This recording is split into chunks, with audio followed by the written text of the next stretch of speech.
Now let's move on to the next portion of this exercise where I'm going to discuss long questions and answers. Write the answer of the following questions in 50 to 100 words. The first question is, how did the farmers try to prevent the main swarm of locusts from landing on their farms? The answer is, in order to prevent the swarms of locusts from landing on their farms, the farmers took as many preventive measures as they could. They made fires with wood and grass and threw wet leaves on them so that their unpleasant odor would repel the locusts. They also made noise in order to make the locusts fly away.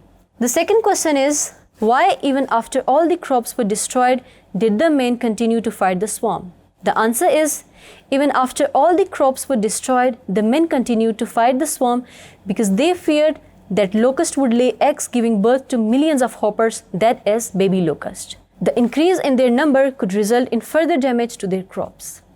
Third question is, what was the condition of the land when the locusts had moved to the south? The answer is, when the locusts had moved to the south, the condition of the land was devastating. Although the evening air was not black and clouded like before, the sky was clear.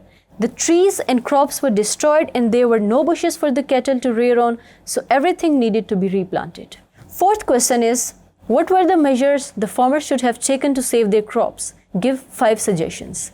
The farmers could have taken many preventive measures in order to save their crops. They could have sprayed insecticides. They could also seek advice from agricultural department in order to control the attack of locusts. They could also make use of biopesticides such as fungus in order to spread disease among the locusts, which would have resulted in their ultimate death. Lastly, the use of nitrogen fertilizer could also prevent locusts. The last question is, write a note on the character of Margaret. Margaret was a farm owner who was a very active, wise and thoughtful woman. When the locusts attacked the field, she did not know what to do, but she encouraged the servants to make arrangements against them. After the damage that occurred because of the attack of the locust on the crops, she felt like a survivor after the war.